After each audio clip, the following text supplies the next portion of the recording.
நான் உங்க அருண். பூமிக்குள் புதைஞ்சிருந்த தன்னோட யாகசாலைய விஸ்வாமித்திரர் தன்னோட ஜீவநாடி மூலமா இப்போ வெளிப்படுத்தி இருக்காரு.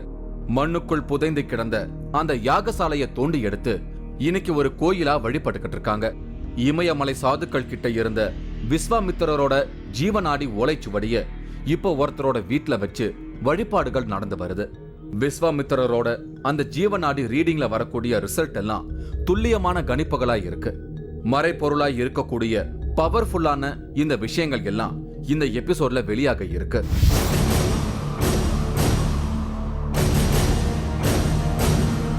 காசிக்கு அடுத்தபடியாக தமிழகத்தில் மட்டுமே நடக்கும் விஸ்வாமித்திரர் வழிபாடு. இந்த இடத்த விஸ்வாமித்திர மகரிஷியோட ஹோமகுண்டம் அப்படிங்கிறாங்க. விஸ்வாமித்திர மகரிஷி இந்த மண்டபத்துக்கிட்ட தான் நெடுநாட்கள் தவம் பண்ணதாகவும் சொல்றாங்க. பூமிக்கடியில் மறைந்திருந்த ரகசியங்களை காட்டிக் கொடுத்த ஜீவநாடி. சித்தர்கள் இன்றும் நீராடும் அலையில்லா கடற்கரை. நான் இன்னைக்கு திருநெல்வேலி மாவட்டத்துல கூடங்குளம் பக்கத்துல இருக்கக்கூடிய விஜயாபதி வில்லேஜுக்கு டிராவல் பண்ணிக்கிட்டு இருக்கேன். சமீபத்துல நம்மோட 3வது கண் Facebook பேஜ்ல ஒரு ஆச்சரியமான தகவலை வெளியிட்டிருந்தாங்க. விஸ்வாமித்திரர் தவம் செய்து யாகம் வளர்த்த இடம் திருநெல்வேலி மாவட்டத்துல இருக்கிறதாகவும், அந்த இடத்துல இன்னைக்கு விஸ்வாமித்திரருக்கு கோயில் எழுப்பி வழிபாடுகள் நடக்கிறதாகவும் சொல்லியிருந்தாங்க. அந்த தவசாலைக்கு வேண்டுதல் வச்சா எல்லா பிரச்சனைகளும் நிவர்த்தி ஆவதா குறிப்பிட்டிருந்தாங்க. அகத்தியர் ஜீவநாடி, காகபுஜண்டர் ஜீவநாடி மாதிரி விஸ்வாமித்திரருக்கு ஜீவநாடி ஓலைச்சுவடிகள் இருக்கு. அந்த நாடி ரீடிங் ரிசல்ட் எல்லாம் ரொம்பவே துல்லியமான கணிப்புகளை வெளிப்படுத்துவதா சொல்லி இருந்தாங்க. இந்த ஆச்சரிய தகவலோட திருநெல்வேலி மாவட்டத்துக்கு பயணிக்க ஆரம்பிச்சோம். விஸ்வாமித்திர மகரிஷிக்கு இந்தியாவிலேயே 2 இடங்கள்ல தான் கோவில் இருக்கு. ஒன்று காசியில இருக்கு, இன்னொன்று பார்த்தீங்க அப்படின்னா தமிழகத்துல திருநெல்வேலி மாவட்டத்தில் இருக்கக்கூடிய கூடங்குளம் பக்கத்தில் இருக்கிற விஜயாபதி. இந்த விஜயாபதி அப்படிங்கிற ஊர்ல விஸ்வாமித்திர மகரிஷிக்கு ஒரு கோவில் இருக்கு. அவர் ஹோமம் பண்ண இடங்கள் எல்லாமே அங்க இன்னமும் அப்படியே இருக்கு அப்படின்னு சொல்றாங்க. அது மட்டும் இல்லாம விஸ்வாமித்திர மகரிஷியோட பிரசன்ஸ் அந்த இடத்துல நிறைய இருக்கு அப்படின்னு சொல்லியிருக்காங்க. நம்முடைய டீம் இப்போ அந்த இடத்துக்கு போக போது நம்முடைய 3வது டீம் வீவர்ஸ் எல்லாருக்குமே இது ஒரு பெரிய ஆசீர்வாதமா இருக்கும். திருநெல்வேலி மாவட்டத்துல கூடங்குளம் ஒரு புகழ்பெற்ற இடம். இங்கதான் அணுமின் நிலையம் அமைஞ்சிருக்கு. அதுக்கு பக்கத்துல தான் விஜயாபதி வில்லேஜ் இருக்கு. இது ஒரு கடற்கரை கிராமம். ரொம்ப அமைதியா இருக்கு. ஊருக்கு வெளியில ஒரு தனிமையான இடத்துல தான் விஸ்வாமித்திரர் கோயில் இருக்கு. அந்த இடத்துக்கு சேர்ந்தேன். இதுதான் விஸ்வாமித்திரர் கோயில். சிம்பிளா இருந்தாலும் ரொம்ப பவர்ஃபுல்லான வைப்ரேஷனை இங்க உணர முடியும். இதுதான் விஸ்வாமித்திரரோட சிலை.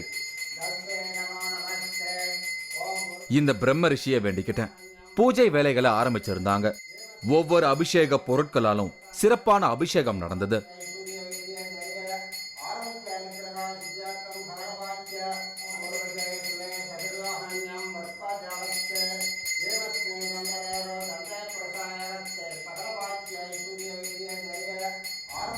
அப்புறமா விஸ்வாமித்திரர் சிலையோட உருவமே வெளியில தெரியாத அளவுக்கு பூ அலங்காரம் எல்லாம் செஞ்சிருந்தாங்க. ரொம்ப கரெக்டான நேரத்துக்கு தான் நான் இங்க வந்திருக்கேன். வழிபாடு ஆரம்பிச்சது. அங்க இருந்த எல்லாரும் வேண்டிக்கிட்டோம்.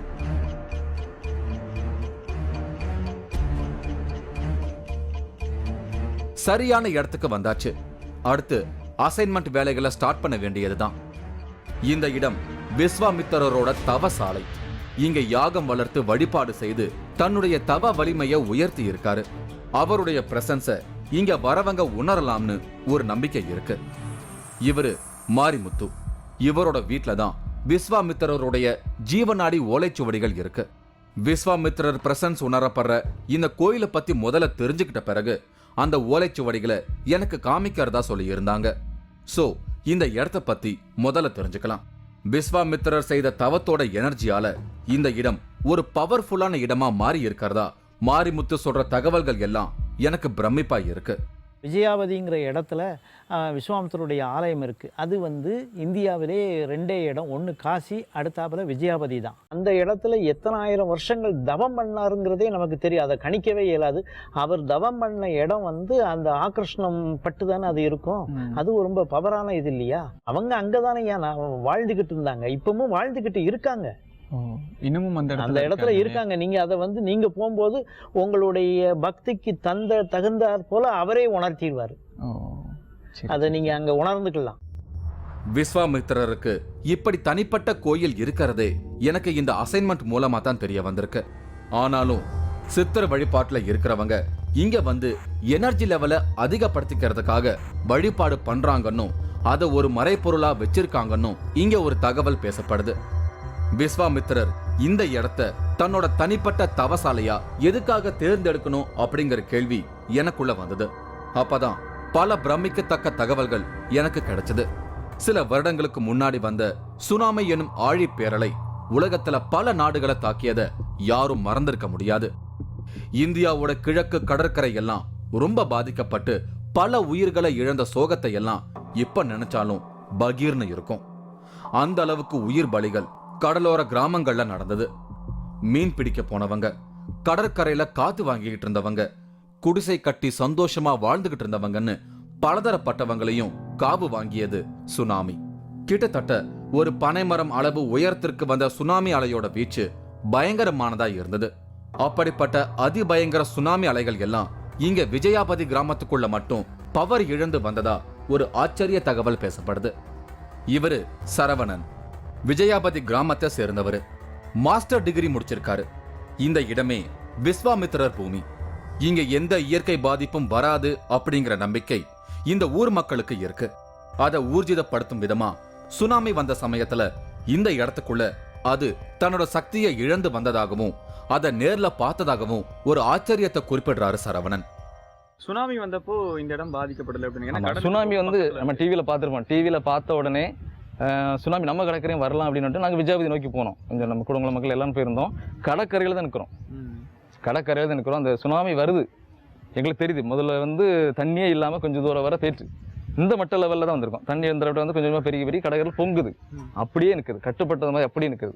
வெளியும் வரல உள்ளேயும் போல அப்படி நினைச்சு. கூடங்குளம் மக்களுடைய பகுதியோட நம்பிக்கை என்னன்னா, எந்த ஒரு தீய சக்தி இந்த இது அண்டாது.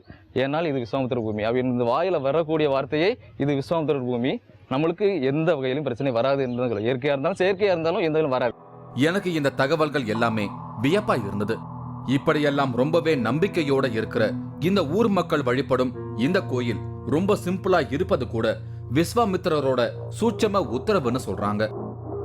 இவரு சோமசுந்தர ராஜன், சித்தர்கள் வழிபாட்டுல இருக்காரு. இந்த விஸ்வாமித்திரர் கோயிலை பத்தின தகவல்களை எல்லாம் நமக்கு விவரிச்சாரு.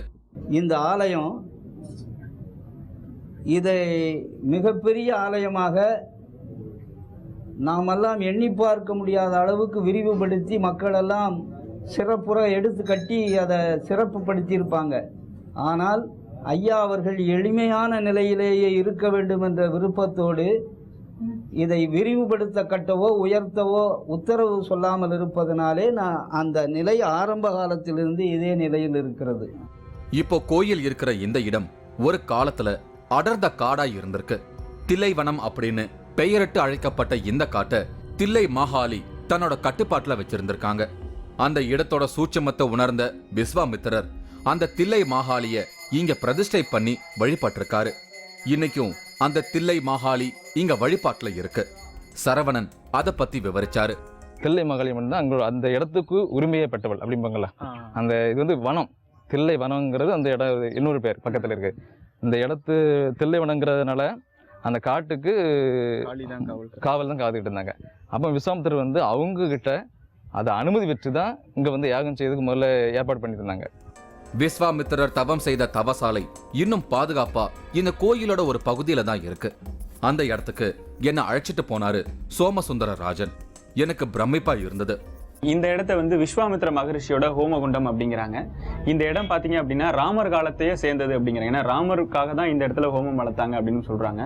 விஸ்வாமித்திர மகரிஷி இந்த மண்டபத்துக்கிட்ட தான் வந்து நெடுநாட்கள் தவம் பண்ணதாகவும் சொல்றாங்க. இன்னமும் அவரோட பிரசன்ஸ் இந்த இடத்துல இருக்கு அப்படிங்கிறாங்க. பிரம்மரிஷி விஸ்வாமித்திரர் வாழ்ந்த இடத்துல இப்ப நாங்க இருக்கோம் அப்படிங்கறது எனக்கு ஒரு ஆச்சரியமான உணர்வு கொடுத்தது. அந்த இடம் பள்ளமா இருந்ததால கடல் தண்ணி இறங்கிய நிலையில இருக்கு. இங்கதான் விஸ்வாமித்திரர் தன்னோட தவத்தையும் யாகத்தையும் செய்திருக்காரு. சுவாமிகள் இது நிலையானதாகவும் காலங்காலத்துக்கு அவங்க வருடக்கணக்கில் செய்ய வேண்டியது இருந்ததுனாலையும் கல்லாலேயே கட்டிட்டாங்க. அதோடு மட்டுமில்ல, இந்த ஹோமங்கள் எரியிற காலத்தில் இது வெட்டார வெளி. இந்த வெட்டார வெளியில் காற்றினுடைய வேகம் அதிகமாக இருக்கிறது இடம். இது காற்றினுடைய தொல்லையால் ஹோமங்கள் தடைப்பற்றக்கூடாதுங்கிறதுனால கொஞ்சம் பள்ளமாக வச்சு இந்த சோத்தை எழுப்பியிருக்காங்க. இப்போ தண்ணி குளம் மாதிரி இருக்குங்களா? இது இந்த கடல் நீரினுடைய ஊற்றம். இப்போதான் வந்து மழை பெய்தாலும் இந்த இடத்துல கொஞ்சம் தண்ணி தேங்கும். ஆனால் இந்த இடத்துல தண்ணீர் வத்துச்சுன்னா இதுவும் வத்திரும். பிற உயிர்களை கொலை செய்தால் வரக்கூடியது பிரம்மஹத்தி தோஷம். அரசாடுறவங்க போர்ல எதிரிகளை கொல்லக்கூடிய சூழல் வரும். அப்படி கொலை செய்யறதால பிரம்மஹத்தி தோஷம் பீடிக்கப்படும் நிலை வரும். அதை விளக்காவிட்டா அதன் விளைவுகள் பயங்கரமா இருக்கும். அப்படி ராம லக்ஷ்மணருக்கு ஏற்பட்டிருந்த பிரம்மஹத்தி தோஷம் கூட இங்க வந்துதான் விளக்கப்பட்டதா ஒரு நம்பிக்கை இருக்கு. மாரிமுத்து அதை விவரிச்சாரு. அந்த விஜயாவதிங்கிற இடம் வந்து 17-14 லோகத்துக்கும் மத்தியமான ஒரு சென்டர் பாயிண்டில் இருக்கக்கூடிய இடம். இவர் வந்து ராமர் லட்சுமணரை கூட்டிகிட்டு வந்து அந்த தாடையை சம்ஹாரம் பண்ணி யாகத்தை ஒழுங்காக நடத்துறதுக்காக கூட்டிகிட்டு வந்த நேரத்தில் அவருடைய பிரம்மகத்தி தோஷத்தை நீக்கிறதுக்காக தான் இந்த இடத்துல அவர் வந்து அந்த தவம் பண்ணி அந்த யாகத்தை வளர்த்து அந்த தோஷத்தை நீக்கியிருக்கார். அந்த இடத்துல எந்த இதில் செஞ்ச கர்மாக்களானாலும் அதில் வந்து தீரும் அந்த கர்ம இதுகள். அப்பேற்பட்ட ஒரு மக புனிதமான இடம். இந்த ராமர் லட்சுமணர் இவங்கள்லாம் சித்தர்கள்லாம் குளிக்கிறதுக்காக அந்த இடத்த மட்டும் அலை இல்லாமல் சீதாதேவி வந்து அதை நிப்பாட்டிட்டாங்க. அவங்களுடைய சொல்லுக்கு கட்டுப்பட்டு அந்த ஏரியாவில் வந்து அலை அடிக்காமல் ஒரு குறிப்பிட்ட இடம் இருக்கும்.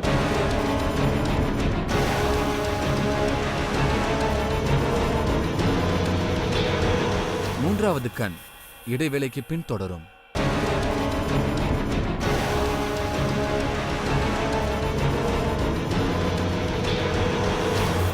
மூன்றாவது கண் தொடர்கிறது.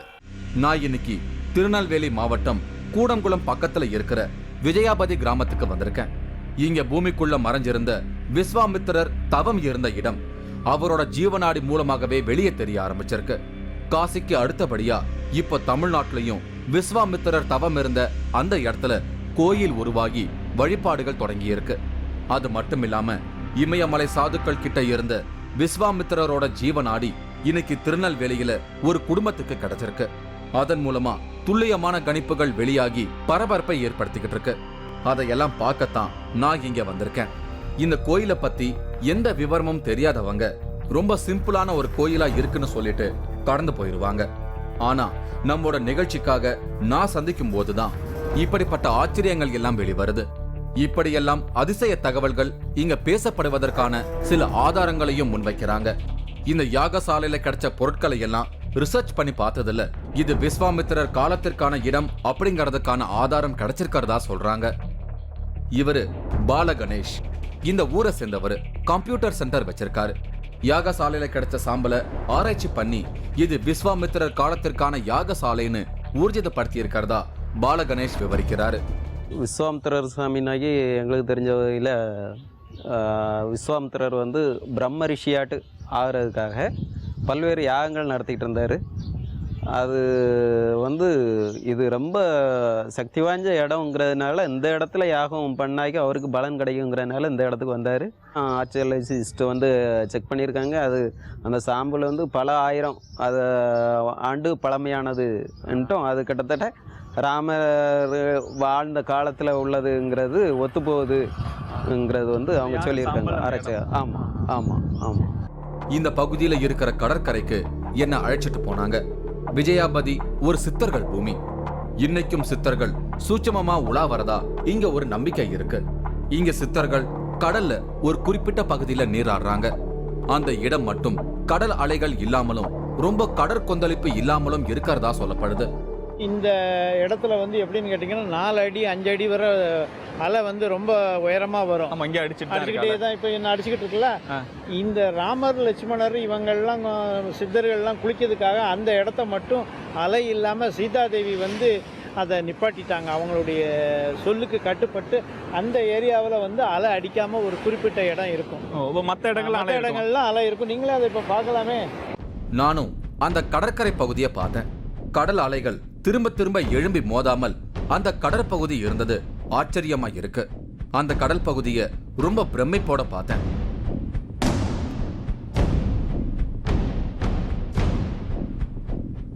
விஸ்வாமித்திரர் வழிபட்ட தில்லை மாகாளி, அவர் தவம் செய்த யாகசாலை, இப்படி ஒரு பவர்ஃபுல்லான இடத்துக்குன்னு சில விசேஷ பவர் இருக்கிறதா இங்க சொல்றாங்க.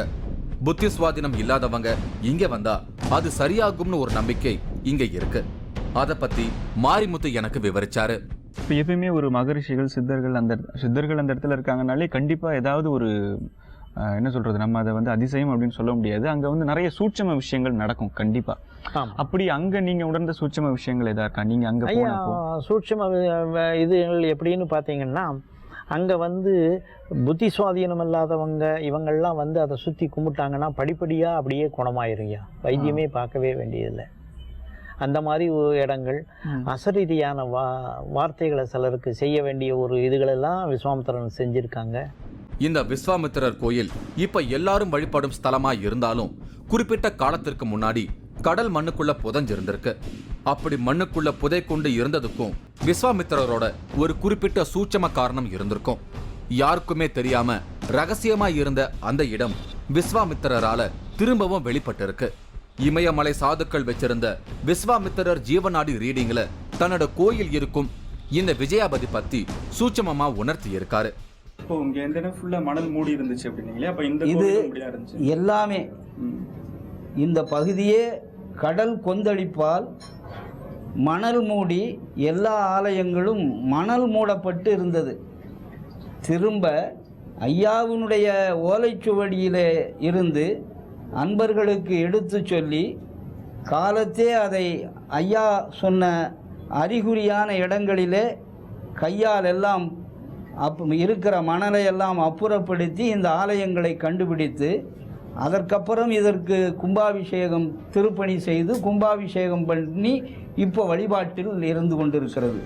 அதுக்கப்புறமா தான் இந்த இடம் மக்களுக்கான வழிபாட்டு ஸ்தலமா மாறி இந்த கோயில் உருவாகி இருக்கு. இப்படி இந்த இடத்துக்குன்னு ஒரு எனர்ஜிய விஸ்வாமித்திரர் தன்னோட தவத்தால உருவாக்கி வச்சிருக்கிற மாதிரி அவரால் உருவாக்கப்பட்ட இன்னொரு அதிசயம் ஜீவநாடி ஓலைச்சுவடிகள். இந்த ஜீவநாடி ரீடிங் மூலமா ஒருத்தரோட எதிர்காலத்தை துல்லியமா கணிக்க முடியும். விஸ்வாமித்திரரால உருவாக்கப்பட்ட அந்த ஜீவநாடிய பார்க்கறதுக்கு ஆர்வமான நாம ஏற்கனவே மீட் பண்ணின மாரிமுத்துவோட வீட்டுல இருக்கிறதா சொல்லி என்ன திருநெல்வேலிக்கு அழைச்சிட்டு போனாங்க. விஜயாபதியில இருந்து திருநெல்வேலிக்கு பயணமானோம். இப்போ வந்து நம்ம பார்க்க போகும்போது அந்த நேரத்தில் அவங்களுக்கு வரக்கூடிய விவரங்கள் வந்து அந்த எழுத்து வந்து பெருசாக வந்து அப்படியே மூவ் ஆகி போய்கிட்டே இருக்குங்கய்யா. அதை படித்து முடித்த உடனே மூடிட்டா திரும்ப வந்து அந்த இடத்துல வேற நபர்களுக்கு தான் வரும். அதுதான் ஏன் ஜீவநாடிங்கிறது.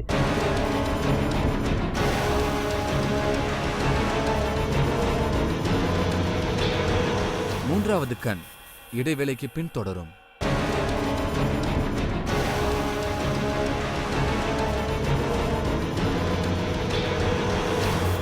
மூன்றாவது கண் தொடர்கிறது.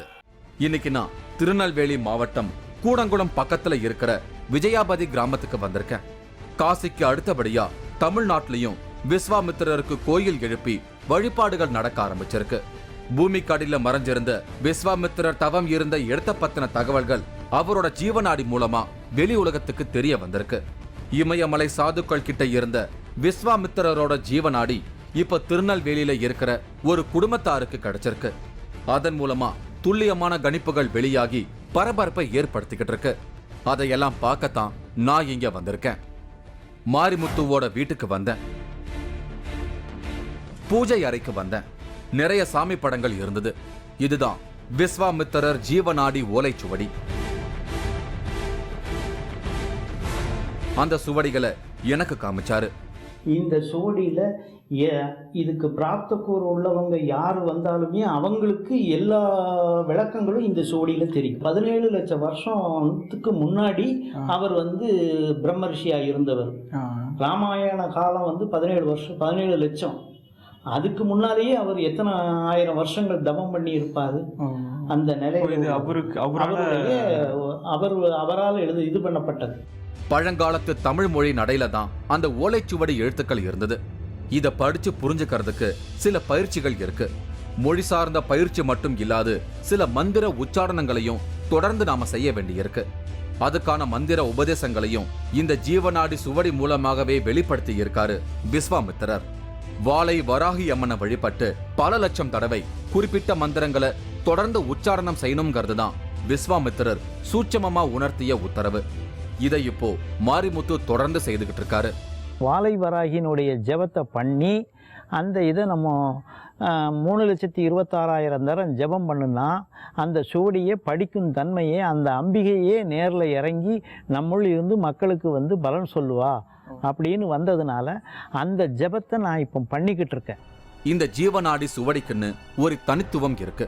தனிப்பட்ட நபர்களுக்கான பலன்களை சொல்ல ஆரம்பிக்கும் போது அந்த சுவடியில இருக்கக்கூடிய எழுத்துக்கள் எல்லாம் புதிதாக உருவாகி அந்த நபருக்கான பலன்களை வெளிப்படுத்தும். அடுத்த நபருக்கு வேறு எழுத்துக்கள் வேறு பலன்கள் கிடைக்கும்.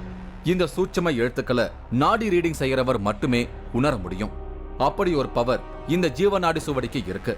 அதை விஸ்வாமித்திரர் உருவாக்கி வச்சிருக்கிறதா மாரிமுத்து விவரிக்கிறாரு. இந்த ஓலைச்சுவடியை நம்ம பெரட்ட நமக்கு தேவையான விஷயங்கள் வந்து எழுத்து வந்து ஓடுற மாதிரி இருக்கும். அதுதான் ஏன் ஜீவநாடிங்கிறது. அது வந்து இப்போ வந்து நம்ம பார்க்க போகும்போது அந்த நேரத்தில் அவங்களுக்கு வரக்கூடிய விவரங்கள் வந்து அந்த எழுத்து வந்து பெருசாக வந்து அப்படியே மூவ் ஆகி போய்கிட்டே இருக்கும். ஐயா அதை படித்து முடித்த உடனே மூடிட்டா திரும்ப வந்து அந்த இடத்துல வேற நபர்களுக்கு தான் வரும். அப்படி ஒரு அனுபவம் வந்து நாங்களே அதை பட்டிருக்கோம். ஐயா இப்படி ஒரு சூட்சமம் வெளிப்படுவதற்கு குறிப்பிட்ட காரணம் இருக்கு. இந்த உலகத்துல இருக்கிற எல்லா மனிதர்களுக்கும் இந்த நாடி ரீடிங்ல துல்லியமான பலன்களை சொல்ல முடியும். முன்வினை, கர்ம வினைகள், அதை தீர்க்க வேண்டிய பரிகார ஸ்தலங்கள், நோய்க்கான காரணங்கள், தொழில் அபிவிருத்தி, இப்படி எல்லா விதமான கேள்விகளுக்கும் இந்த நாடி ரீடிங்ல பதில் கிடைக்கும். அதையெல்லாம் அந்த குறிப்பிட்ட நேரத்துல விஸ்வாமித்திரரே சூட்சமமா வந்து வெளிப்படுத்துவாரு. அதை பத்தியெல்லாம் எனக்கு விவரிச்சாரு சோமசுந்தரராஜன். நீங்கள் அந்த ஏட்டை படித்து பார்த்தீங்கன்னா ஐயா நம்மோடு இருந்து தான் அதை எழுதுறாருங்கிற உணர்வை நீங்கள் அறிய முடியும். இந்த நாடியை படிக்கிறதுக்காக ஒருத்தரை வர வச்சிருந்தாரு மாரிமுத்து. பழனியில இருக்கிற இவருக்கு நாடி ரீடிங் மூலமா துல்லியமான பலன்களை சொல்ல முடியும். அவரு விஸ்வாமித்திரரோட நாடிய படிக்க ஆரம்பிச்சாரு. கொஞ்ச நேரம் கண்ணை மூடி தியானத்துல இருந்தாரு. தனிப்பட்ட முறையில எனக்கான பலன்களை சொல்லும்படி நான் எந்த ஒரு கோரிக்கையையும் வைக்கல. அதனால பொதுவான பலனை சொல்ல ஆரம்பிச்சாரு. இப்ப இந்த அசைன்மெண்ட் நடக்கிறதே விஸ்வாமித்திரரோட உத்தரவுதான்னு கணிப்பு சொன்னாரு. எல்லாமே நம்ம விஸ்வாமித்திரருடைய ஐயாவுடைய ஆசீர்வாதத்தின் மூலமாகத்தான் நடைபெறுகிறது. அவருடைய ஆசி பெற்றுத்தான் நடைபெறுகிறது. இது எனக்கு பிரமிப்பான அனுபவமாய் இருந்தது. நான் அங்கிருந்து புறப்படும் நேரம் வந்தது. அடுத்த ஒரு நிகழ்வுல நான் உங்களை மீட் பண்றேன். அன்புடன் அருண். இந்த நிகழ்ச்சி நாளை மாலை 4:30 மணிக்கு மறு ஒலிபரப்பாகும்.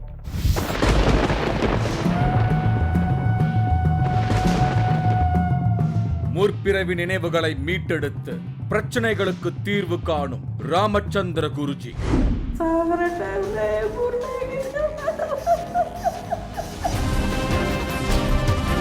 மூன்றாவது கண் விழிப்பு மூலம் சிறுவர்கள் செய்து காட்டும் அமானுஷ்யங்கள், 100 rupees note, வியக்க வைக்கும் நேரடி காட்சிகள். நீங்களும் இந்த திகில் பயணத்தில் கலந்து கொள்ள ஒரு வாய்ப்பு. மூன்றாவது கண் டிவி ஷோ என்ற ஃபேஸ்புக் பக்கத்தில் எங்களோடு இணைந்திடுங்கள். உங்களது அமானுஷ்ய அனுபவங்களை பதிவு செய்து இந்த நிகழ்ச்சியில் பங்கு பெறும் வாய்ப்பை பெறுங்கள்.